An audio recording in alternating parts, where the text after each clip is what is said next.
Olá pessoal, na aula passada a gente introduziu o conceito de derivada e agora vamos ver algumas interpretações, né? Começando com a interpretação geométrica, né?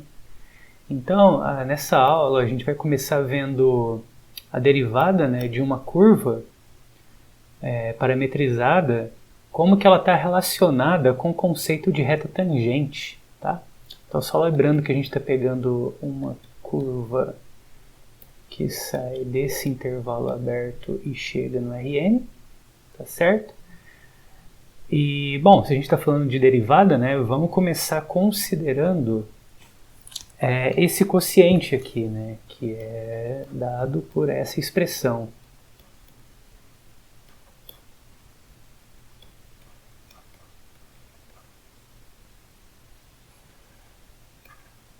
E vamos ver o que acontece quando a gente tem que h está indo para zero, tá certo?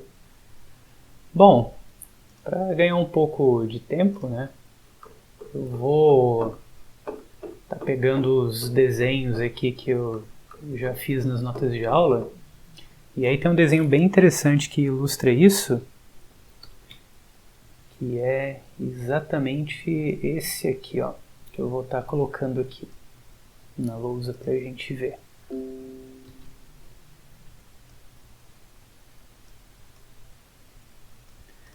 Olha só, aqui a gente tem a nossa curva, né, representada por essa linha em azul, tá? E aqui a gente tem esse primeiro vetor aqui, que tem essa coordenada, né, alfa de t0, tá?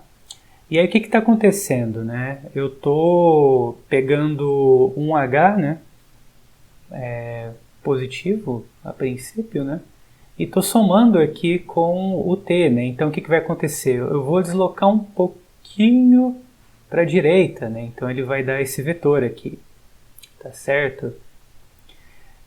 Aí nota o seguinte, né? Se caso o h for positivo, ele vai deslocar um pouquinho para a direita, né? Supondo que a nossa curva, né, ela está seguindo essa direção, né? Tipo, nesse sentido da esquerda para a direita, né? Então, se a gente colocar um h negativo, aí vai vir para o lado de cá, né?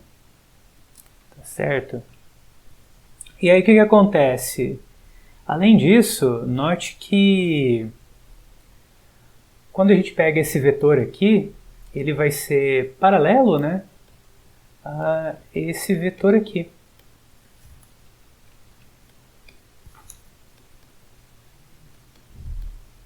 E esse vetor aqui, o que é, né? É exatamente esse aqui. Não sei se está dando para enxergar. É exatamente esse vetorzão aqui, ó. Tá? Que é a diferença, né, desse cara com esse cara aqui, tá? Na verdade vai ser esse vetor aqui, né? Que quando a gente faz a diferença, a gente meio que fecha o triângulo, né? Então, esse cara aqui, na verdade, ele é eu estou pegando esse cara aqui e que vai dar um vetor, né? E colocando ele nesse pontinho aqui, tá? Aí o que vai acontecer, né? Que conforme a gente vai diminuindo o tamanho de h, aí a gente vai ter esses vetores aqui, né? Tipo, aí meio que aqui, né? Vai vir aqui o alfa de t0 mais h, né? Até coincidir com esse vetor aqui, tá certo? Então, o que acontece, né?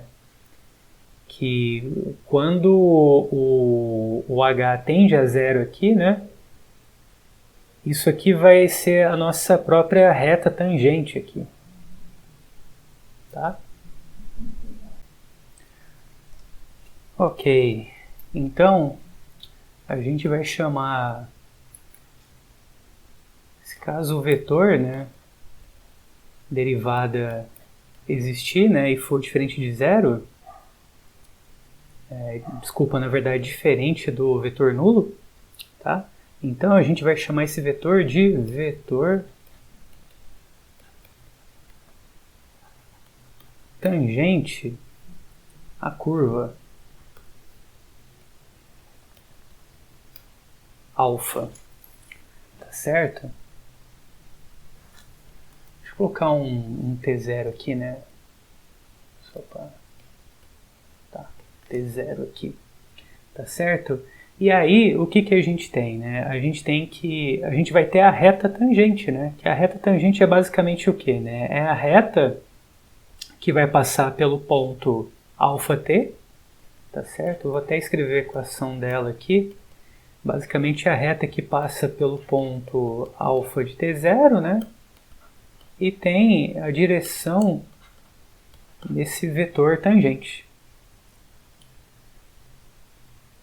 Beleza? E aí, como eu disse na aula passada, né? O vetor tangente, usualmente, ele é desenhado, né? Colocando o início dele no final aqui do vetor posição, tá? Que é esse vetor α de t0 aqui.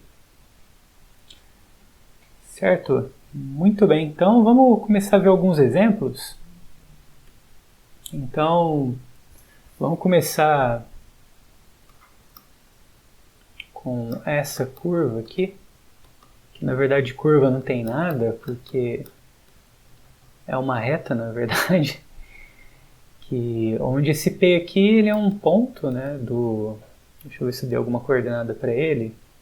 Esse P aqui pra gente ele vai ser o ponto, vou chamar de AB, mas não precisa. Vai ser um ponto do plano, né?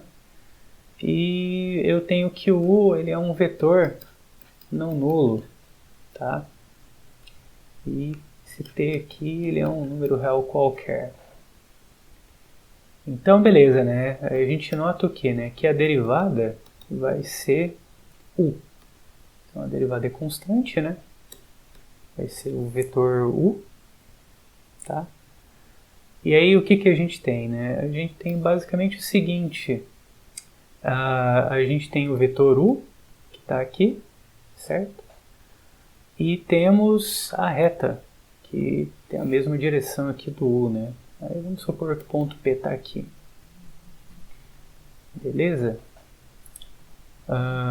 E, sei lá, né? Vamos supor que α de t0 é isso aqui. Aí no caso, né, o vetor tangente aqui não vai ser tangente, né? Vai ser paralelo, né? Ele vai coincidir com a reta. Muito bem, vamos para o próximo exemplo. Agora, né, a gente pode, como a gente viu, né, na aula passada, se a gente pegar uma circunferência de origem aqui no, vou colocar no ponto 00, né, e um raio R qualquer,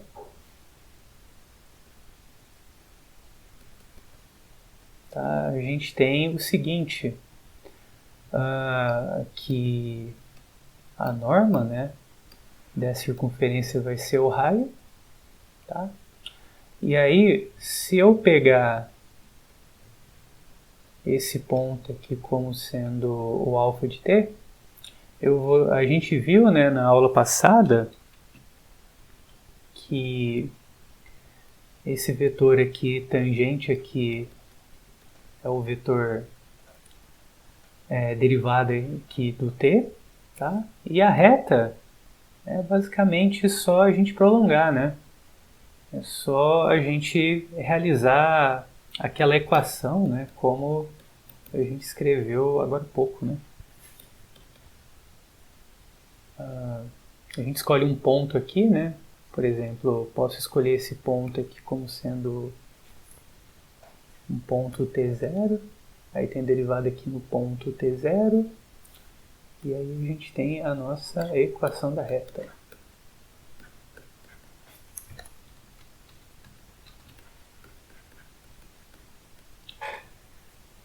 Muito bem.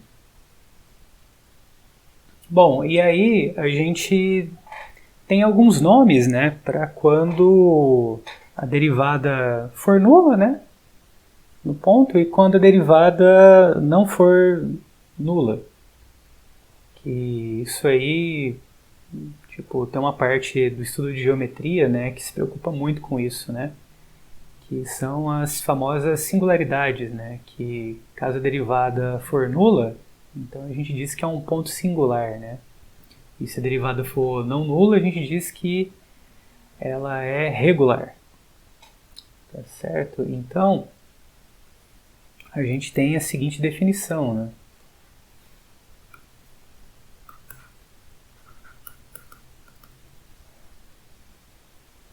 Então, um ponto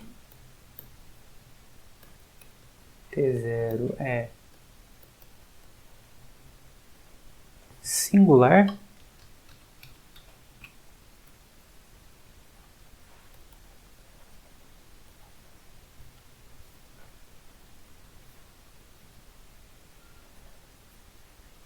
de alfa se a derivada é igual a zero. Aí você fala, né, poxa, mas que sem graça, né? Derivada igual a zero, né? Será que vale a pena estudar isso? Aí eu falo, olha, existe uma área na matemática chamada de singularidades de aplicações diferenciáveis, que se preocupa somente em estudar coisas nesse sentido, mas de uma maneira mais geral também, né? Para funções mais gerais, tal, mas isso dá, apesar de não parecer, mas dá muito pano para manga isso aí, tá? Assim como a outra definição que também dá muito pano para manga também, que uma curva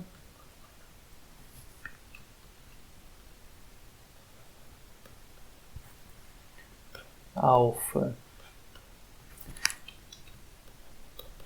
AB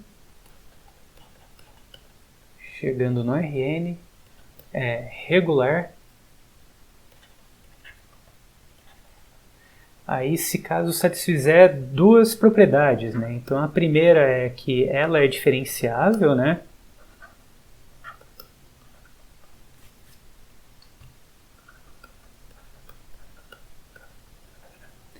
Em todos os pontos do intervalo AB. E, além disso, né? Em oposição, né, ao fato de ser singular, a gente tem que a derivada ela é não nula para todos os pontos do intervalo aberto. Tá certo? Bom, a regularidade para a gente, né, é o fato de existir retas tangentes. Tá certo? Enquanto que singularidade, você não consegue falar sobre isso, né? Porque você vai ter um vetor aí sem direção nenhuma. Muito bem. Bom, agora, né, vamos ver um pouco da interpretação física, né, que a gente pode tirar, né, disso tudo que a gente viu até agora. Então, deixa eu começar com mais uma figura. Deixa eu copiar aqui.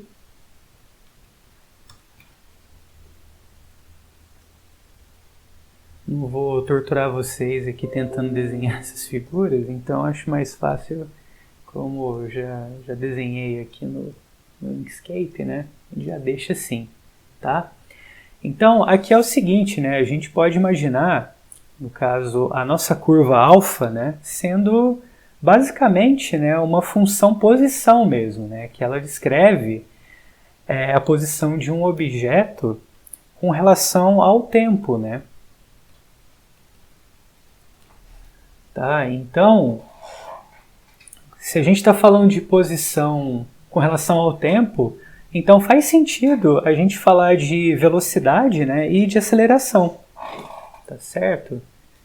Que é que a gente tem mesmo, né, esse ΔS, né, que seria, no caso, o deslocamento, né, desse ponto até esse ponto, né, com relação a essa curva. Tá certo? Então, vamos agora, né, tá definindo o que é a velocidade escalar, né? Então, vamos lá. Ó, definição seja alfa de t, uma curva parametrizada. Bom, cuja imagem, né, a gente está associando com relação a uma partícula que se move com relação ao tempo, tá certo? Então, definimos a velocidade escalar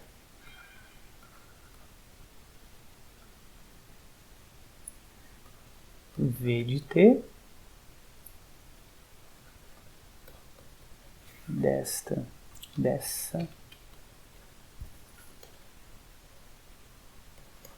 partícula como sendo o clássico mesmo, né, que é a variação de tempo, né, a variação do espaço pela variação do tempo, né, aí no caso o limite, né, de ΔT tendendo a zero, né, para ΔS dividido pelo módulo de ΔT, né, isso aqui é só para, porque não faz sentido tempo negativo, né, então caso a gente tenha uma variação negativa aqui, né, isso aqui já corrige. Tá, então, no caso, o ΔS para a gente, né, vai ser o comprimento do, pela figura aqui em cima, né, vai ser o comprimento do arco AB, né, para a gente, né. Então, só deixar registrado aqui, né, o ΔS vai ser o comprimento. Bom, a gente vai chamar de arco, né, mas vocês entenderam, né, que é esse comprimento aqui com relação à curva, né. A gente vai botar arco aqui entre aspas, né, mas é só dessa variação mesmo, né. Tá, e o ΔT, né, pra gente é a variação de tempo, né, então seria, no caso, T mais H, né, que é o tempo final, menos o tempo inicial, né, que é o T. Então aí sobra só o H, tá certo? Então quando a gente escreve, né, esse quociente, a gente tem que isso aqui é aproximadamente alfa de T mais H menos alfa de T, tudo isso dividido por módulo de H, tá? Aí a gente pode passar tudo para dentro da norma, porque na verdade a única coisa que eu vou passar para a norma é esse número positivo aqui mesmo, né? Então aí isso não tem problema.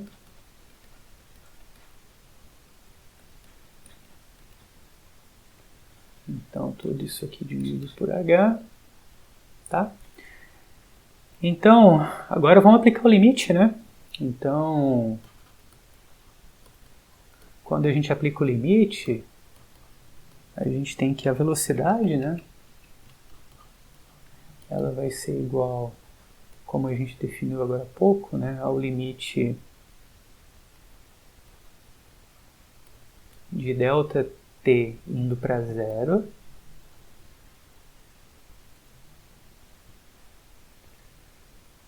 que de ΔS dividido por ΔT, tá? Que vai ser igual ao limite disso daqui.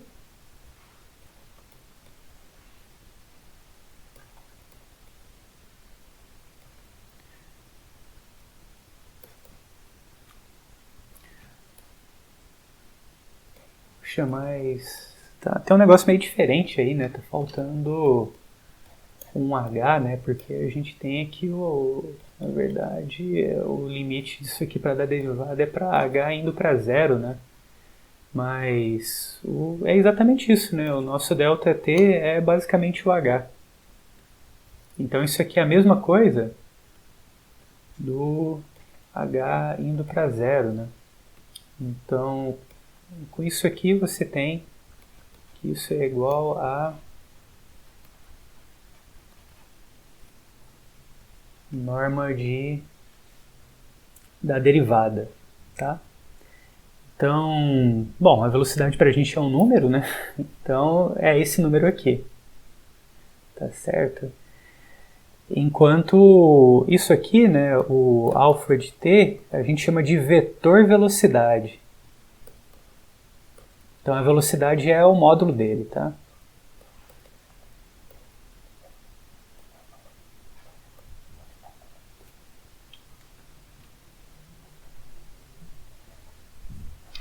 Ok.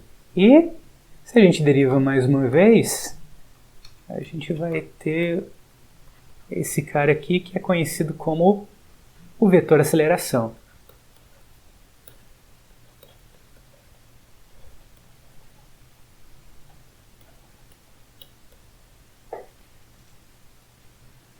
Muito bem.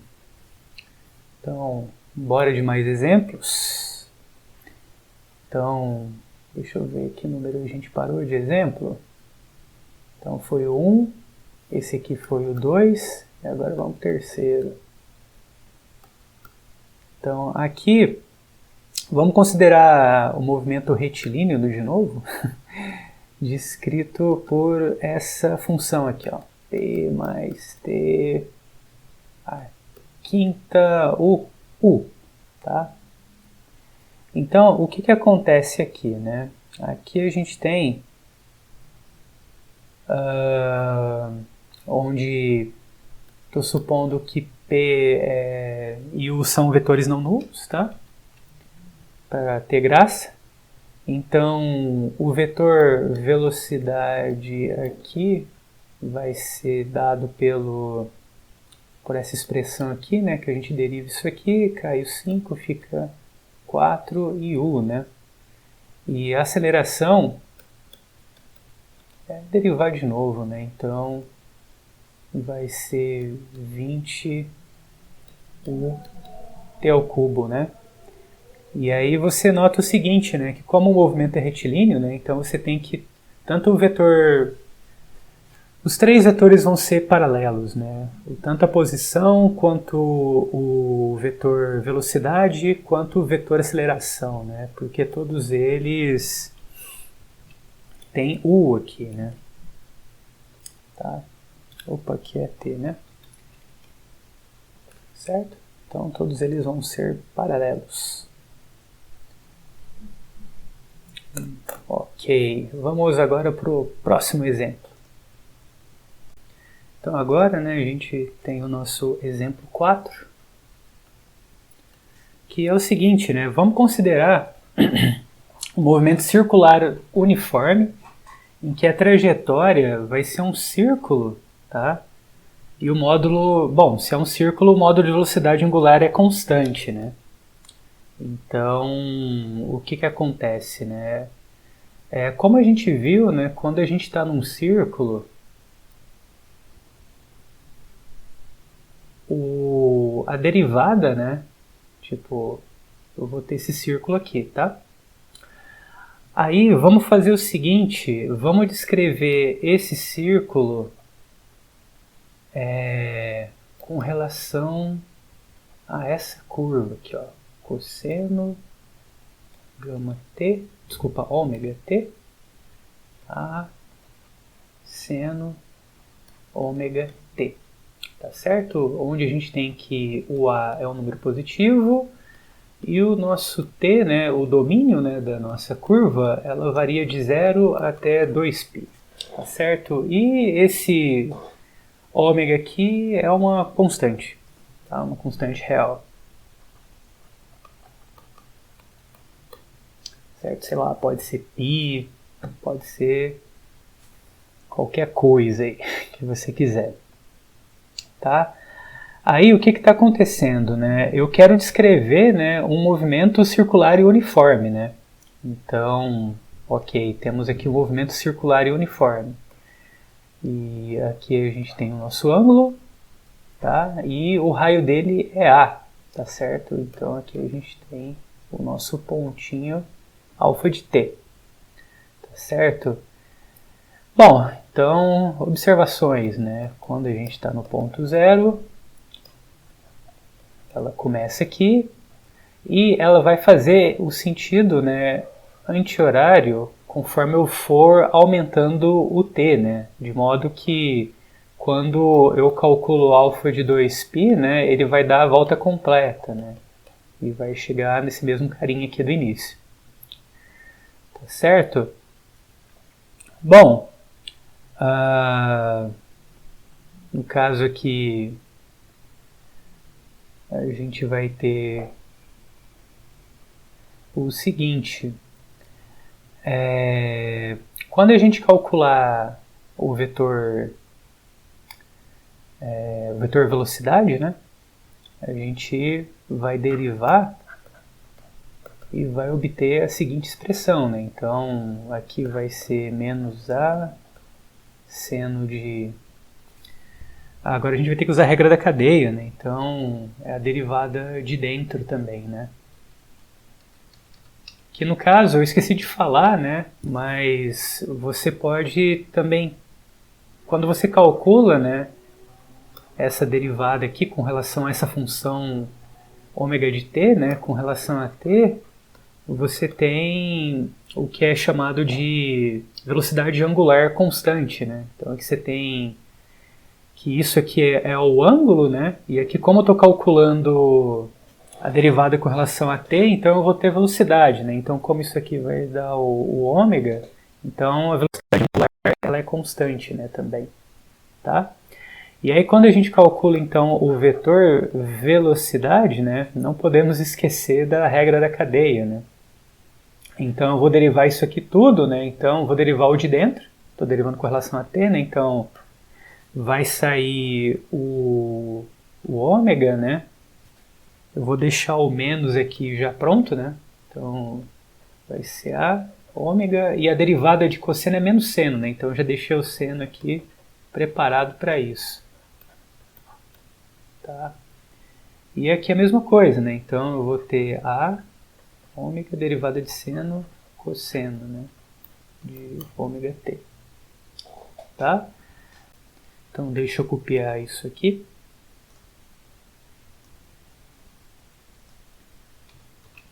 E vamos para a próxima página. Muito bem. Então, vou calcular agora o vetor aceleração. Vamos derivar de novo isso aqui. E derivando isso aqui de novo, né, a gente vai ter o seguinte, que vai ser menos a regra da cadeia de novo, aqui vai ser cosseno, aí vamos, aqui vai aparecer o gama quadrado de novo, e seno de ômega t, tá? Que você, se você olhar aqui, praticar sua visão além do alcance, você pode tirar, né, o menos gama, deixa eu ver, tá, aqui faltou um menos aqui, né? Pronto, aí agora vai dar certo, que derivada de cosseno, né, menos seno. Aí tirando aqui o menos ômega quadrado, né, aí você vai ter que isso aqui, ó, cosseno, isso aqui, seno disso aqui. Olha só. Então temos isso aqui, olha.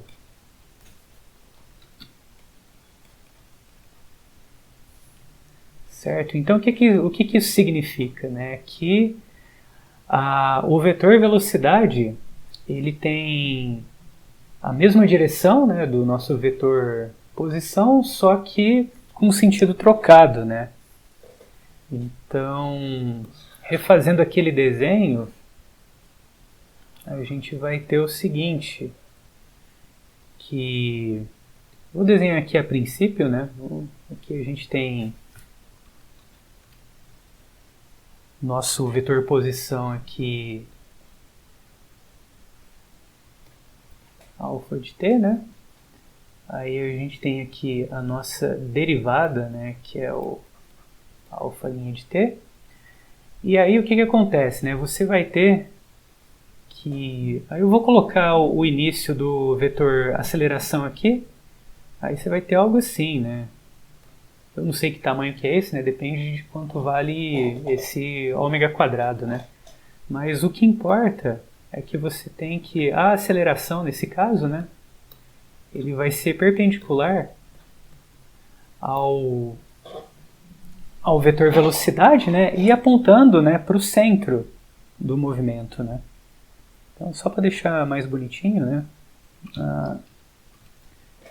Vou colocar ele assim, né? Apontando aqui para cá, né? Para o centro, né?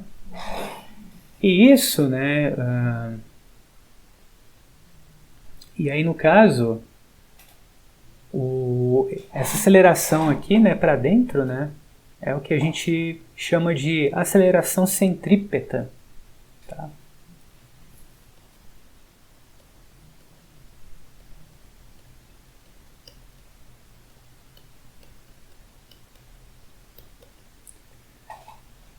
Bom, aí os físicos vão poder me corrigir, né, mas no caso a aceleração centrífuga, né, seria o oposto desse, né? Então, quando você pega menos isso aqui, né, aí a gente tem a aceleração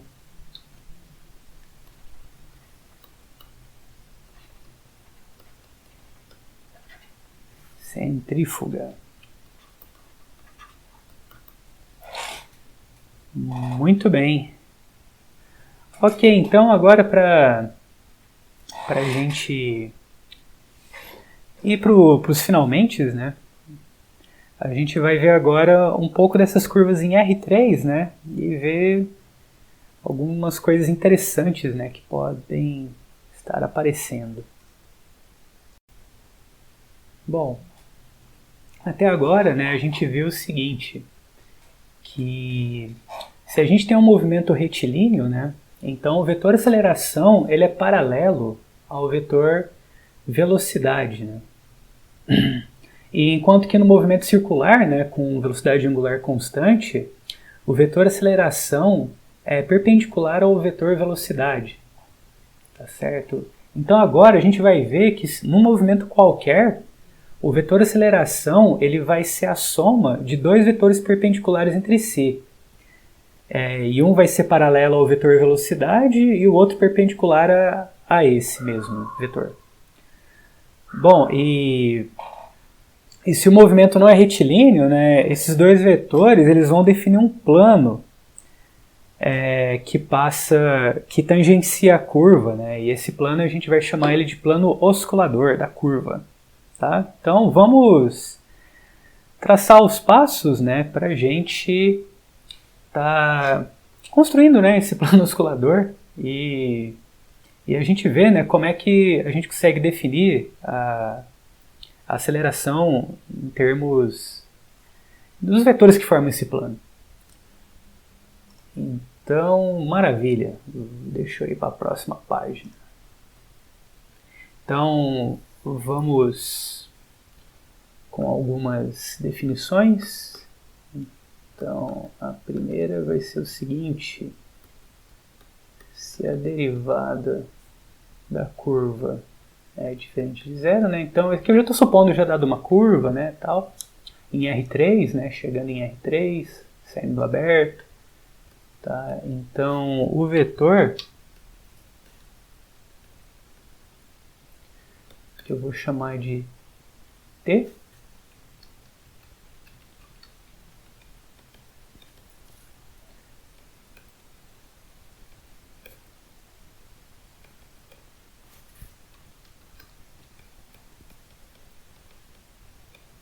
esse aqui ele é conhecido como vetor tangente unitário.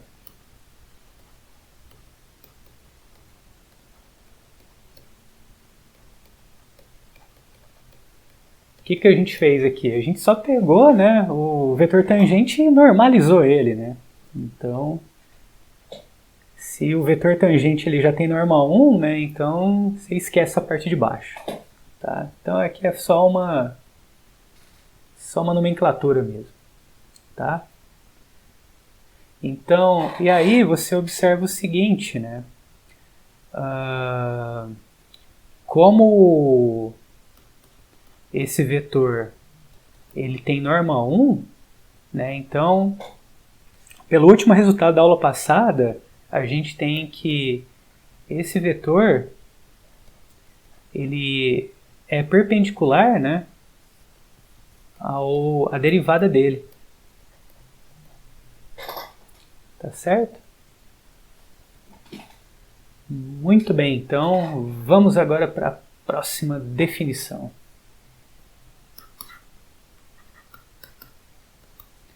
Então, agora, se a gente tem que a derivada do vetor tangente unitário é não nulo,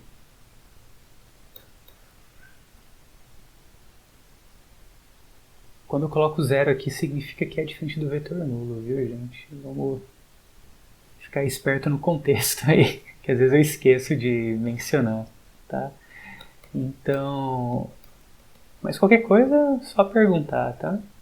Então, o vetor que eu vou chamar de n de t, ele vai ser a derivada normalizada, tá? E esse vetor ele é conhecido como vetor normal principal. Então,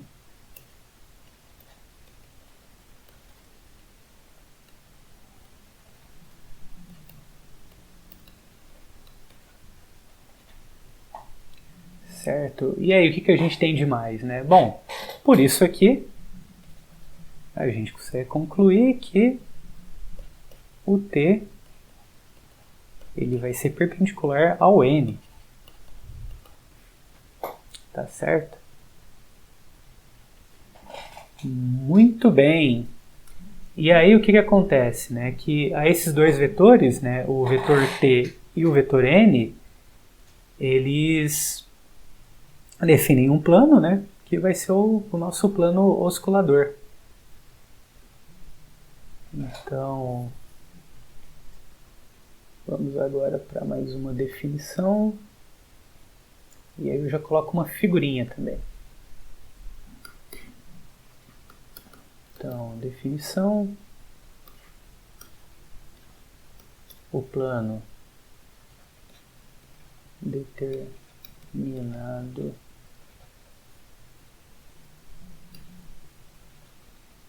pelos vetores t de t e n de t é denominado plano oscilador da curva. Tá? E com relação ao ponto T, né? Tzinho pequeno aqui, tá certo? Muito bem. Aí tem uma figurinha bem legal que eu vou estar colocando agora. Que, deixa eu só localizar ela. Que é essa daqui, ó. Que ela explica, ilustra bem, né, o que está acontecendo.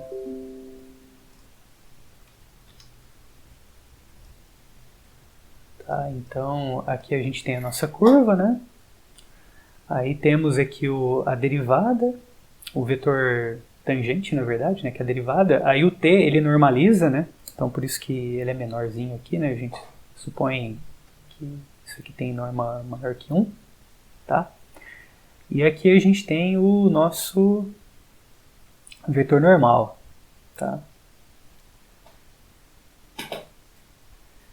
Certo, gente? Então, como eu disse, né, de modo geral, o plano oscilador ele varia, né, para cada ponto da curva, né? Então, para cada ponto aqui da curva, você vai ter um plano diferente, né, tangente a esse ponto, tá? Só no caso que você tem que que o movimento é retilíneo aí, né? Que aí você vai ter o mesmo plano, né?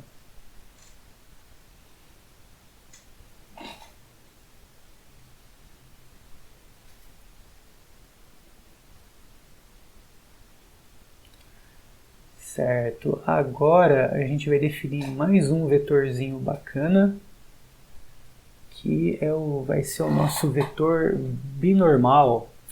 Porque é o seguinte, né? Se eu pegar, né, o produto vetorial aqui do vetor tangente unitário com o vetor normal, né, eu vou ter um vetor que vai ser perpendicular a esses dois vetores, né?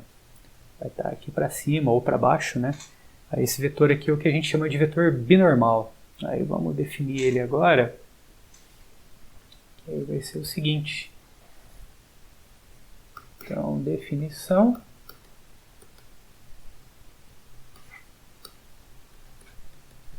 O vetor B de t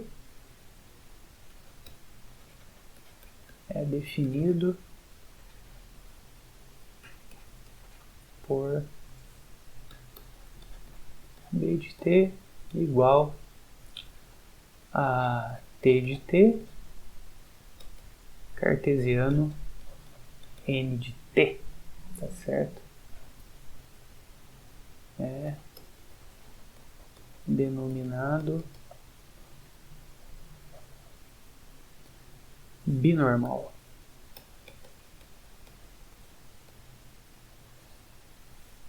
Maravilha! E aí a gente vai ter essa nova figurinha.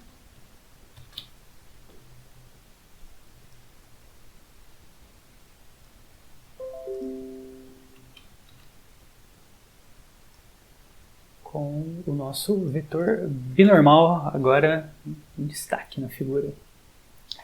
Tá? E note, né, que o nosso vetor binormal ele também vai ser unitário, né? Porque se eu calcular a norma dele, o que vai acontecer, né? A gente tem que vai ser a norma do produto vetorial, né? E a norma do produto vetorial é o que, né? É a norma do primeiro vetor vezes a norma do segundo vetor vezes o seno, né, entre esses dois vetores, né? Então aqui no caso vai ser seno de π sobre 2, né, já que eles são perpendiculares. Então você tem que cada um deles é unitário, e seno de π sobre 2 é 1, e aí fechou, né? Tá certo? E aí o que acontece, né? Que esses três vetores unitários, né, o T, o N e o B, eles formam nessa ordem, né, o que é conhecido um triedro positivamente orientado, né, onde a gente pode observar, né, que esses vetores são 2 a 2 ortogonais, né, e aí esse triedro, né, ele é conhecido como triedro de Fernet-Serret, não sei se fala Serret ou Serret, né, mas também é conhecido só como também triedro de Fernet, né. Aí a galera da geometria pode estar me ajudando aí a pronunciar, como é que faz essa pronúncia, né? Serre. Tá? Basicamente o triedro é isso aqui, né? Você vai juntar tudo aqui, né? E você vai ter essa belíssima figurinha, tá certo?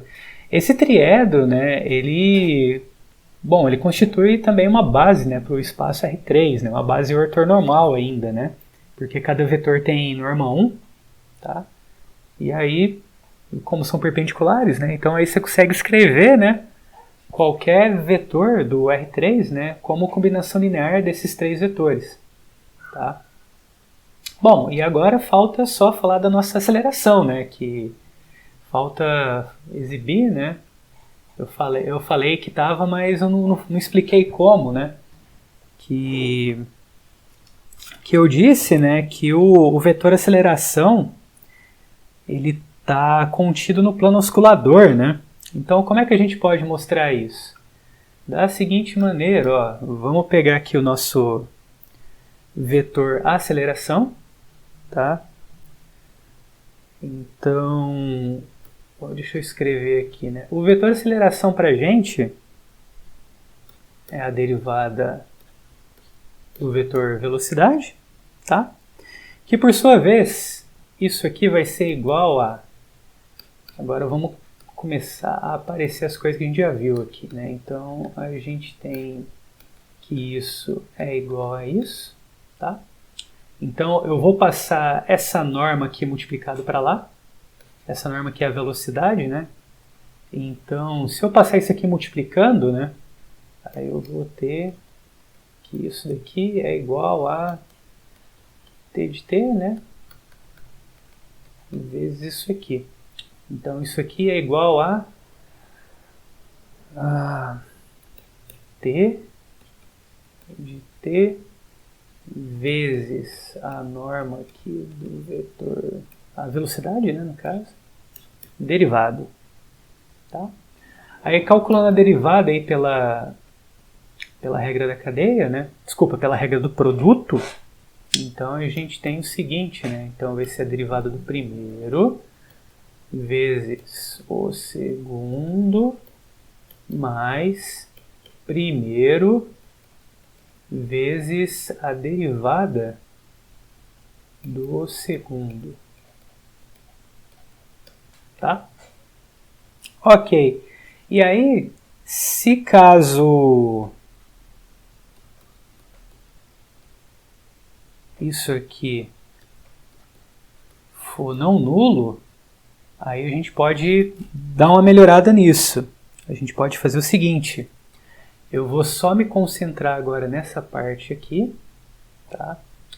E aí a gente tem o seguinte, ó, que isso aqui vezes isso aqui é igual a... Agora é hora do truque.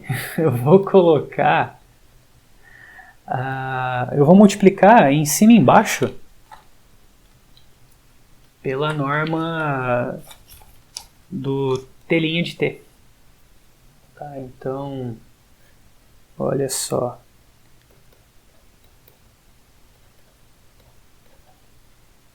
Então eu coloquei aqui, aí eu vou multiplicar aqui em cima.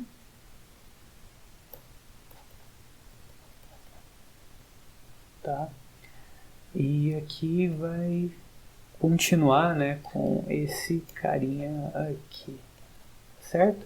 Bom, isso aqui é o nosso n de t, né? Então você tem n de t vezes isso aqui vezes isso daqui. E aí acabou, né? Porque aí a gente tem o seguinte, então alfa de t vai ser igual a... Eu vou dar um destaque aqui, né? Deixa eu deixar bonito isso aqui, então eu vou colocar alfa de t vezes isso aqui. Aí eu vou dar um destaque aqui que multiplica o n de t. Multiplica aqui o n de t mais alfa, isso aqui que multiplica, olha só, então quer dizer que a aceleração, né, ela é dada pela combinação linear, né, desses dois vetores aí, que formam um plano oscilador. Tá certo, gente? Então, por enquanto é isso. Se cuidem e até a próxima aula.